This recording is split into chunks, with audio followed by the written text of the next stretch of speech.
Now I'd like to introduce our valedictorian, Harrison Jain. Okay.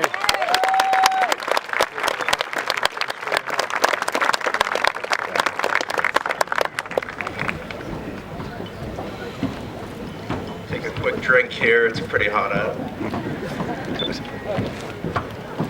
Good job. All right, so there are many ways to write a graduation speech, and trust me, I've been through all of them, multiple times. There's the classic quote from a famous book, person, or poem. There's the, let's compare our class to an everyday object or idea. Maybe the, I didn't write this till last night, so I'm just gonna go with the flow. I came dangerously close to pulling that one. In the end, being the indecisive person I am, I decided to go with a sort of best hits of graduation speeches. In the same vein, I decided to use some crowdsourcing from my fellow graduates. So shout out to anyone who answered my survey and whose words are used in this speech. So here we go. To start, the obvious choice is thanking everyone for coming. So welcome to all the graduates, to the aunts and uncles, to the who knows how you're related to that person. Welcome to that guy your sister matched with on Bumble. To your Sunday school teacher, and even, dare I say it, to your friend from RFH. Welcome to neighbors whose cat is always on your lawn, to teammates who never passed you the ball, to that sophomore who showed up to peer tutoring every day, and I mean every day. Thank you all for coming. While today is primarily about us graduates, none of us got here alone, and I think it would be negligent to ignore all the help we've received. First, I would like to thank all the family here today, whether it's parents, siblings, aunts, uncles, cousins. While we may drive each other crazy sometimes, you're the reason we're here, and I hope we all come to appreciate how special these relationships are. Family forms the basis of who we are, and I want to recognize the immeasurable help and guidance you have provided to us graduates. Beyond just family, many of us had teachers or staff members that acted as mentors and inspiration.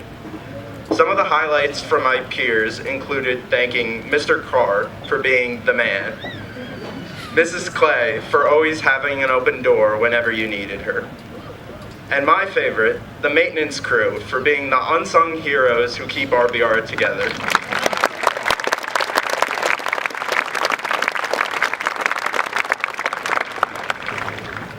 Personally, I'd like to thank all the people who took that extra minute to talk to you. Whether it was Mr. Malonis letting us eat lunch in his room, Miss Hughes always making sure my forgotten gym bag got to me, or Mr. Cittadino just having a nice chat after track practice. Similarly, while as a class we have many memorable large moments, from dancing together at senior prom to our miraculous defeat of RBC sophomore year in football. What really made our high school experience are the little moments. The time someone stole your friend's French fry and started a small yet amazing fight. Making a short film about aliens for English class. Getting a homemade breakfast sandwich from Brandon's Bumping Bagels. Or even almost getting hit with a shot put twice in the same practice. Thank you, Tree, for doing that. I didn't know about that. At the time, these moments may seem inconsequential, but together they form the basis of our daily experience.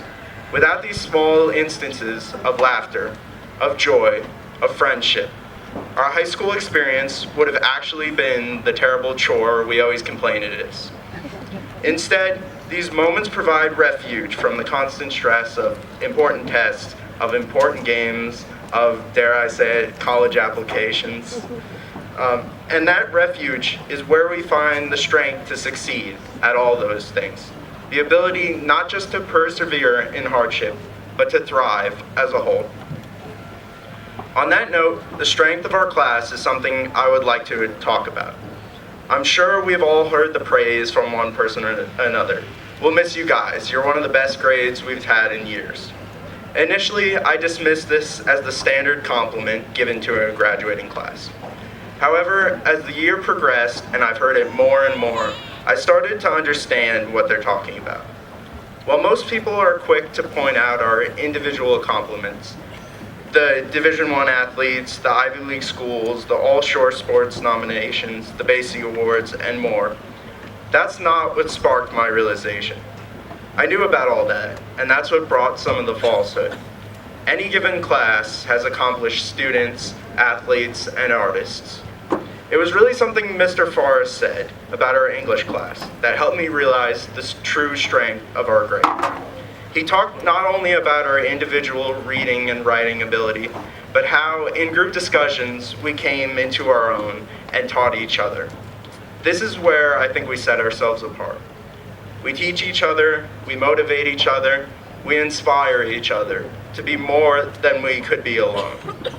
Not one of our accomplishments was achieved single-handedly. Every Ivy League acceptance had someone who edited their essay. Once again, thank to Mr. Forrest on that. Every all-shore athlete had a teammate who trained alongside them. Every graduate had that one friend who was with them when life was at its worst. Returning to the words of my peers, I found it interesting that there were two separate graduates who mentioned everyone's favorite high school superhero, Spider-Man. One graduate expressed her desire to thank all the normal people, plus Spider-Man. While another said he himself felt like Spider-Man, balancing schoolwork, sports, social life, and family, while managing to save my town. I don't think any of us shares Spider-Man's ability to shoot webs from his fingers, or even to save the town. Sorry to whoever answered that. But getting through high school has at times required superhero strength. Upon consideration, that strength has not come from our individual powers or abilities. We are more akin to the Avengers than just Spider-Man alone, in that we depend on this collective power. Together, what seems to be a group of normal people has the strength of Spider-Man and Iron Man and Black Panther, and the movies keep going on and on. Though still without the cool costumes and the webs. Steel industrialist and philanthropist Andrew Carnegie once said, "Teamwork is the ability to work together towards a common vision. The ability to direct individual accomplishments towards organizational objectives. It is the fuel that allows common people to attain uncommon results." In our case, we have achieved a litany of uncommon results. However, I think the greatest of those lies in constructing the partnerships and friendships that will last a lifetime, in building up what makes our grade so great. So let's keep achieving.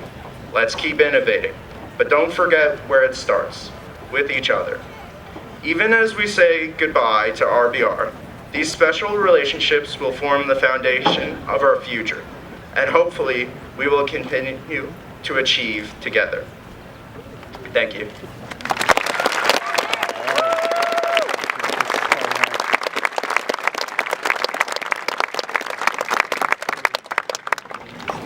And now, it is my pleasure to introduce our amazing principal, Risa Clay.